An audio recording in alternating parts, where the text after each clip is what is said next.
My name is Amy, and this happened when I was 16. I attended your junior debate competition as a judge along with my other debate buddies from my school. When we got to the hotel, we found out that we had communal showers on each floor instead of private bathrooms. We were fine with it, as we were just too focused on preparing for the competition. The next day, I went to the room for the first competition and met this team that came in early. One of the boys had caught my eye. He was very good looking. It was a while before everything started, so he came up to me to talk. We were having fun and just chatting about our schools when I noticed that a supervisor came in. Every room needed to have an adult supervisor to ensure that the teams were being judged fairly. They didn't wear anything special to set them apart from all the visitors, just normal clothes. This lady looked to be in her late 20s, wearing a dirty flower printed dress. She had messy blonde hair and had bags under her eyes, as if she hadn't slept in days. I noticed an awful smell as soon as she came in. I noticed she kept glaring at me, but I didn't pay any attention to it. After the competition, I went to the hotel and my friend and I decided to shower in the communal bathroom. Suddenly, the lights turned off. I thought it was my friend playing a prank on me, and I yelled at her to turn the lights back on. No one replied. Then I saw a shadow in the front of my stall. I just laughed until she started banging on the door. I was startled and kept quiet until I had enough and yelled, "Hey, quit it." I waited for what seemed like hours, and then I went outside. To my horror, I looked in the mirror and I saw a pair of eyes staring at me from the half-open stall. I screamed and ran back to my room. I told my friend what happened, but she just laughed it off. I tossed and turned the whole night, but eventually went to sleep. In the middle of the night, I woke up to hot air being blown in my face. I was paralyzed, but managed to look in the corner of my eye, and I saw it. It was the same woman from the debate competition. Her bloodshot eyes were just staring at me, her smile beaming wide, showing her white but crooked teeth. She had her fingers on my bed, peeping out with just her head. She whispered in a raspy voice, "Stay away from things that are not yours, or I'll cut you." I screamed again, waking my friend up. She saw the woman run outside, leaving the door wide open. My clothes that I had hanging out to dry for tomorrow had cuts in them. My skirt had a huge hole in the crotch, and my white shirt had horror written on it. I called my friend and my parents crying as our chaperone called the cops. They came soon and caught the woman hiding in the fire escape. They arrested her and questioned her. The cops told me that she said I was flirting with her boyfriend. They also questioned the boy that I met. He had no idea who she was, but admitted that he had seen her following him all day. But he thought that she was a supervisor or a chaperone. Turned out she was a schizo, with previous charges of assault.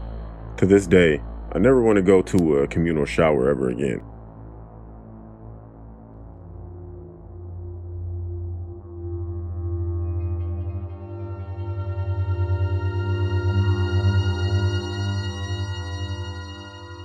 My grandma's old house was in our family for generations and had a lot of activity. You would catch shadow people peeking around corners at you out of the corner of your eye. One experience I remember clear as day was when I was young.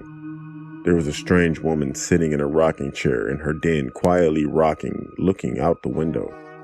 By the time my grandma came to look, the woman was gone, but the chair was still rocking. I think the all-time absolute scariest moment was back in the day of disposable cameras. Your first shot would be a throwaway shot to make sure it was working. Someone had taken a picture looking into my grandmother's kitchen, and on top of her fridge was a flower arrangement. When we developed the pictures, there was a perfect man's face in the flowers. Not arranged so that when you squint, it vaguely looked like a man. I mean, a full man's face on top of the fridge, blocking the flowers. We were all so scared we destroyed the picture. I wish now we had kept it. It would have been a great conversation piece.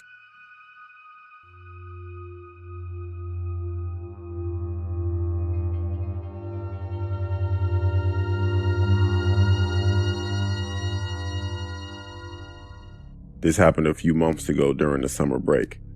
My friend was having a birthday party and he was allowed to invite some friends over. He invited our whole friend group. Their names are Trevor, Jake, Hayden, Will, and my name is Richie. He lived in the country with a lot of hills, dirt roads, and woods, but there wasn't much to do either way. So Keegan, who was running the party in the first place, came up with an idea.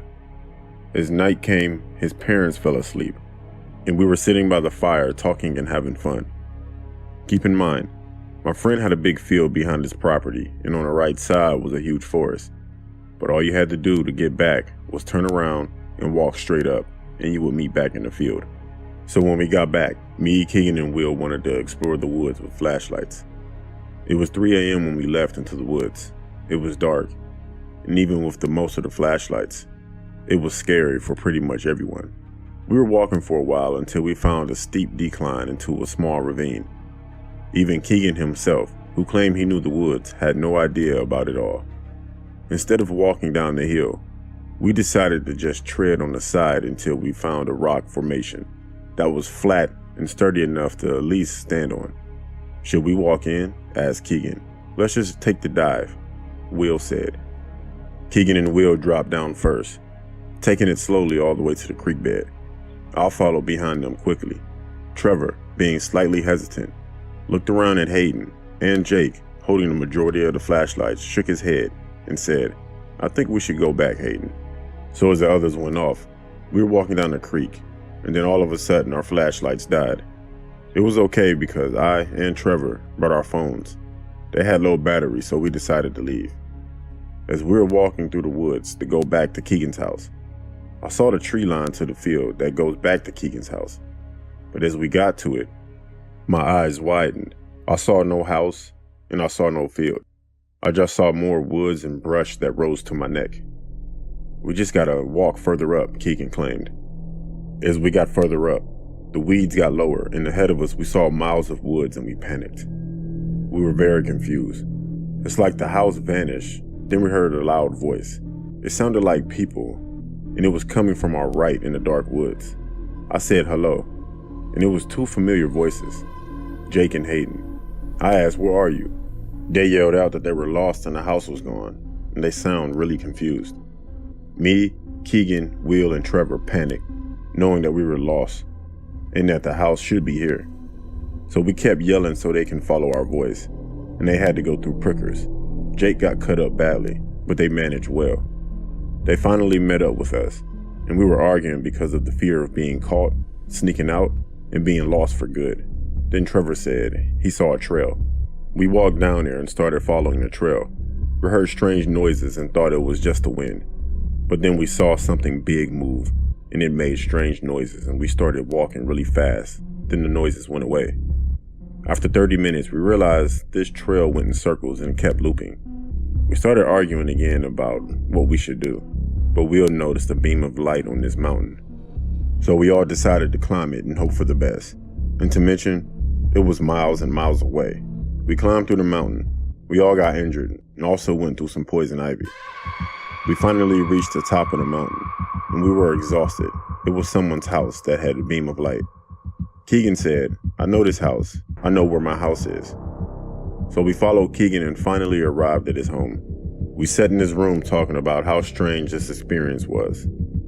Every time I think about this, I wonder what happened if we stayed there any longer. We would have died probably, or found out what was lurking in those woods. Was it some predator or something? December of 2006, I was 15 years old at the time. I had an extreme fear of the dark. While laying in bed, I would always cover my mirror, or I'd face the opposite side of the room that my mirror was on. I'd also make sure that I didn't stare at any dark corners of my room, along with my closet, which was a very dark space that I couldn't help but face because it was on the opposite side of the room from my mirror. The next thing was that if I look in the mirror from my bed, I could see my closet. So one night, for some reason, I decided that I wanted to get over my fear of the dark. When I went to bed, I didn't cover up my mirror, didn't put my head under the covers, nor did I face the opposite side of the room from my mirror.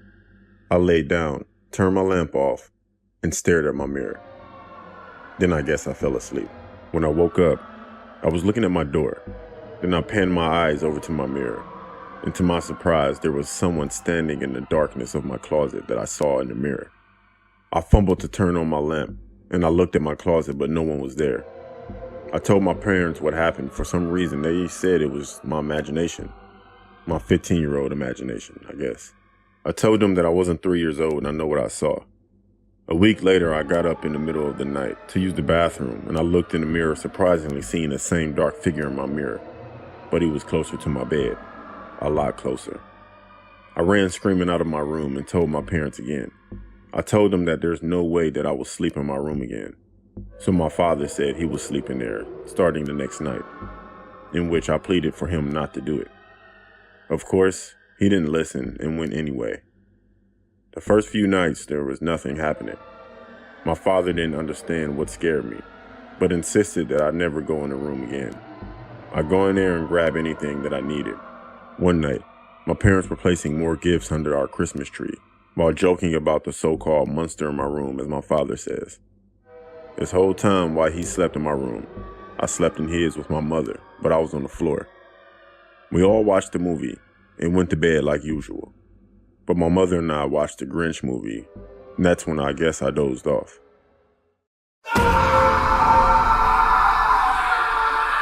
My mother and I were startled hearing my father scream like that. We both ran into my room. My father was grabbing his left arm in the left side of his chest area. At the same time, he was pointing at the mirror with a startled look. My mother screamed for me to call 911, in which I ran to another room to call. When I came back, my mother was crying uncontrollably and my father wasn't moving anymore.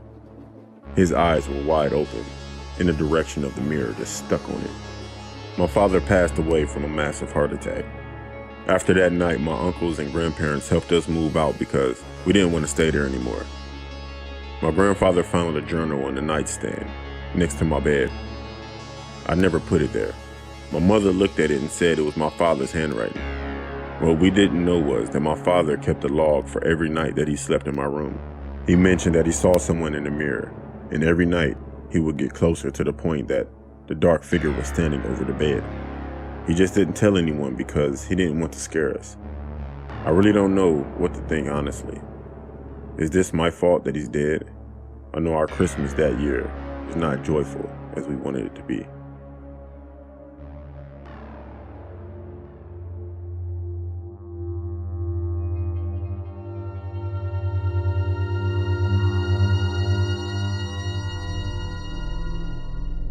This story happened to me about 15 years ago when I was 8 years old.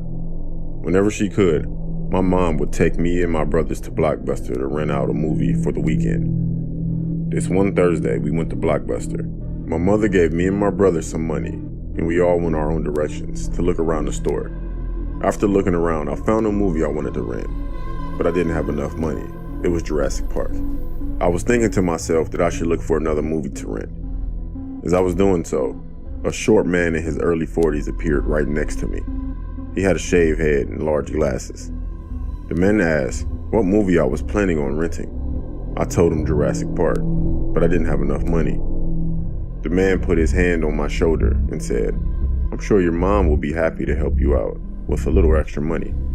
The man then looked around the store and said, "Where is your mom anyway?" I told the man she was looking for movies with my brothers, but I didn't know where she was. The man then got down on one knee, put his left hand behind my neck, and looked behind him and said in a very low voice, "I have all the Jurassic Park movies, and if you want, you can go with me and I'll let you do anything you want to me. I mean, watch the movies for free." I told the man I didn't think it was a good idea, as my mom would be mad if I wandered off. He pointed through the window to an old car and said, "You see, that's my car. The movies are in there. It would only take a moment." At that point, the man grabbed my hand and led me outside the store. When we got to his car, he opened up the trunk and said the movies are in there, and I needed to get in and find them. Then he got in the car and started it. I didn't get in the man's car, but I asked him where the movies were. The man then told me to get in, but in an aggressive manner. When I told the man I was just going to go back, he got out of the car and started approaching quickly. At that point, my mom came out of the store and called my name. As soon as she came out, the man got in his car and drove off in a rush. After answering all my mom's questions and I told her what happened, she then told the people who worked in the store, and they called the police. The police got back to us in a few days and told us that they identified the man through his license plate after looking on security cameras. The man was arrested and had previously been arrested in the past for attempted kidnapping. Now I'm an adult and look back. I'm thankful my mom was there to stop whatever that man had planned.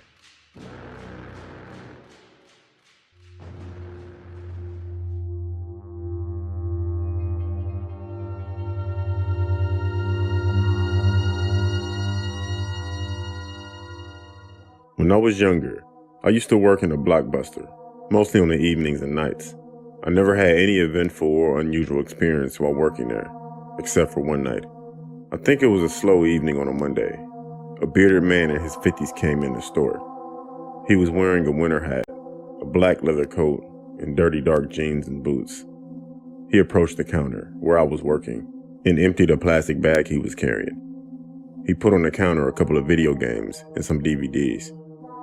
The man told me he wanted to trade them in for cash. I could smell alcohol on his breath, and he appeared to be a bit drunk. After scanning all the items, I told the man what I could offer him. The man looked at me with a very angry and annoyed expression. He said, "Is that it?" I apologized to the man. The man then said he was expecting about $200. I don't know where he came up with that number, but I said to the man this is all that they were worth, and how much he could get for them. Without saying anything, the man aggressively grabbed his DVDs and games and put them back in his bag. He left the store while swearing under his breath. When I finished my shift later that night, I went to my car in the parking lot, and for whatever reason, my car wouldn't start. I thought I would take the bus home and deal with my car the next day. The bus arrived, and as I was getting on, I saw the same man from earlier. We made eye contact, and I'm pretty sure he recognized me. The whole bus ride, I could feel that man watching me. I was afraid to turn around. I didn't want the man to know I knew he was looking at me. My stop was approaching, and I stood up to get ready to leave the bus. And I noticed the man did as well. I had a feeling that he was going to get off to follow me home, or try to attack me. As soon as the bus doors opened, I thanked the bus driver and started to speed walk home. I wasn't too surprised when I looked back and saw the man had gotten off as well, and appeared to be following me. The man took every turn and path I took, and he seemed to be speeding up to me. The next chance I got to be out of the man's view was when I walked around the corner. I then ran and hid behind a brick wall. I didn't see the man again after that, and I managed to make it home. I knew the man was planning something sinister, and I'm glad I got away from him when I did. I was paranoid for a long time, thinking somehow he followed me home and knew where I lived without me knowing.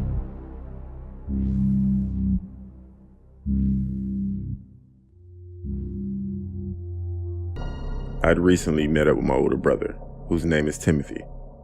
We hadn't seen each other in a while, and we were reminiscing about memories we had. One topic that came up was, have either of us experienced anything paranormal? Timothy told me he only had one experience, and that was about 20 years ago when he was 19 and worked at a store called Blockbuster. I will tell this story through the perspective of Timothy. I was late for work one day, and my boss told me to stay late, just to make up for being late. That night when we closed, everyone went home, and my boss gave me a list of things to do before I could leave.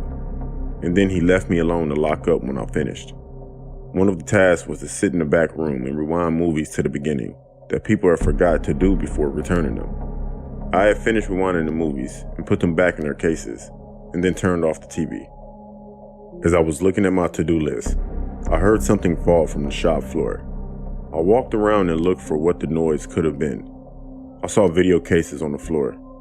It looked like someone knocked them off the shelf because I couldn't see how they would have fell down in the first place. I picked them up and put them back where they were. After putting the video cases back, I heard a noise coming from the back room. I know you don't smoke weed. I know this. But I'm gonna get you high today. Cause it's Friday, you ain't got no job, and you ain't got shit to do. It sounded like people talking. When I went back there, the TV was on and the movie was playing. I was really confused and scared. I had just turned the TV off and had just removed the movie from the tape player. I nervously turned off the TV and took the movie out of the VHS player for what felt like a second time. I then went out to the shop floor to tidy the movies up that were on display, and then I'll lock up and I'll head home. As I was tidying up, I noticed there was a movie case on the floor again. It was a few of them, the same ones I had picked up a few minutes earlier. I made sure to put them back properly so they couldn't fall down again. I felt like I wasn't alone that night. I just wanted to leave, and I was thankful for when I finished my task and left to go home. The next day when I went to work, my boss was annoyed with me. He asked me why I left the TV on in the back room, and why were there movie cases on the floor. I asked him what cases were on the floor. He told me, and they were the same ones that had fell down twice before. I told him I didn't leave a mess, and that I cleaned everything and turned the TV off when I was finished with it. He didn't believe me. My boss was mad at me the whole day. I told a few colleagues about what happened with me, and one of them said they had a similar experience when they worked late past closing time. They told me things seemed to be moving and falling down on their own, and also it felt like they were being watched. I still think to this day that whatever I experienced was paranormal.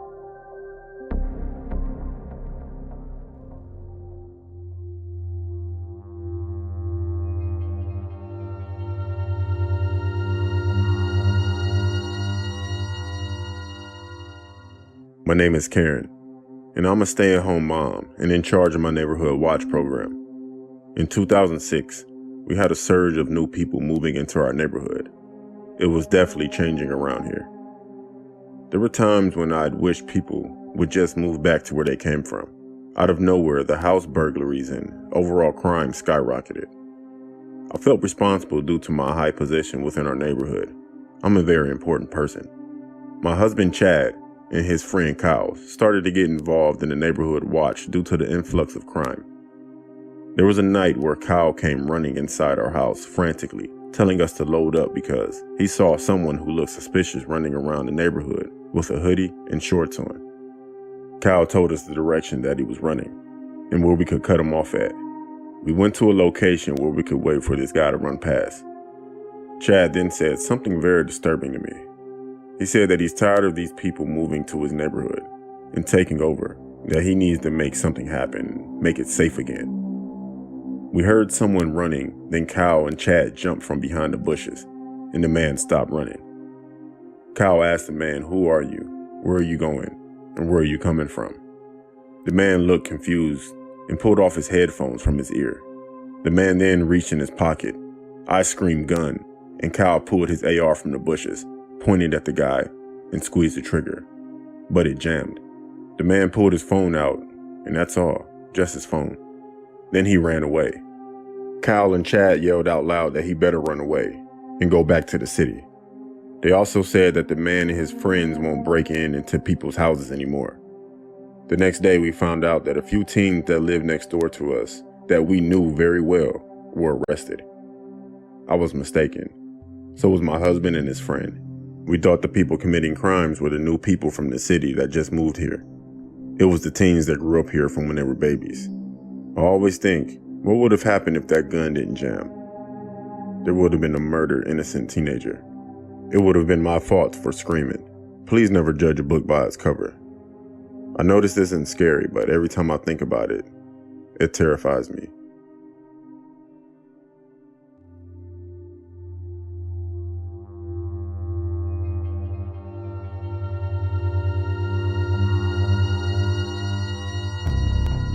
I'm going to do the best I can on remembering this event that my cousin told me. This happened in the late 80s. A first cousin of mine and his friend were in the park when they saw a guy doing some weird things that he shouldn't be doing in public by a bridge, if you know what I mean. Being young teens, they started making fun of the guy.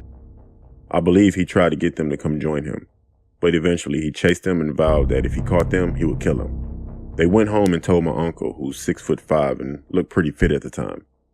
He came back to the park and looked for the guy with them. I don't recall exactly what happened after, but the cops were called. The guy was found and charged with enticing a minor, or something along that line.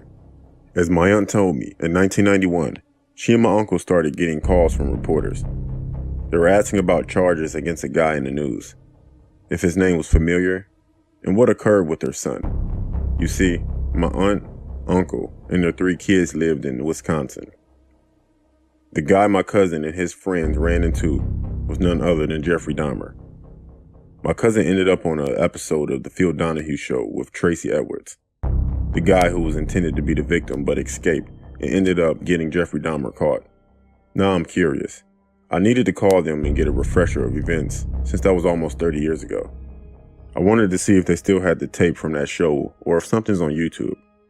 I remember my cousin talking about this on the Donahue show and being very nervous. I kind of felt bad for him. But I still think it's crazy that Jeffrey Dahmer almost got my cousin.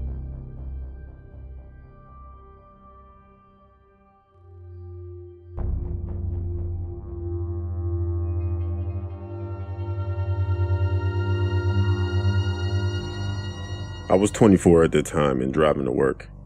It was me and my little sister who happened to be working with me overnight doing housekeeping.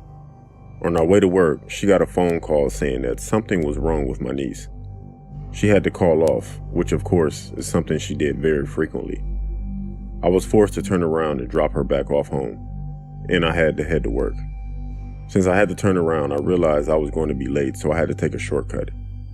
Allow me to explain about the area in which my job is. It's pretty much in a big building in the middle of a suburban area, covered in complete darkness.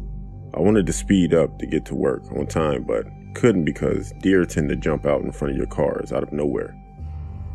Almost near work, I came to a light and waited for it to turn green, when I felt a slight tap come from a car behind me. I said to myself, "Oh shit, not now." I pulled over to check both my car and the person that hit me. I got out and walked to the car and was asking was he okay, thinking he was falling asleep driving, but he never got out. So I approached the driver door to ask if the person was okay. They just had the window crack enough to just show their head, but they said nothing. I said that there's no damage and I think I'm just gonna go. As I got near the rear of my car, I heard a car door open. I turned around and seen that it was a guy that got out of the car, but he still said nothing. The next thing I did was something I regret to this day, which was walk back towards him until I noticed something. His hands were extremely pale, and they were white, but his face was black, which seemed off, unnaturally black. I thought it was a mask, but you could see parts of his skin showing. At that point, being in the area I was in made me nervous because I was thinking he was wearing blackface and tapped my car because of my skin color. The moment I was about to walk away, in one swift motion, he grabbed a rifle out of his car and pointed it directly at my head. I kept saying to myself, I was going to die and no one's going to know because I'm all alone. I tried making conversation with that guy saying, "You don't have to do this." Next, he started crying uncontrollably and hopped in his car and drove off. I stood in darkness near my car, not moving a muscle, just being relieved that I'm alive. I soon got in my car and made it to my job about an hour late. Everyone was asking why I was so late, but I kept the situation to myself and only told my family, who was worried sick. I now work a different shift and get off at night rather than go to work at night, but I avoid any hidden roads when I'm driving home.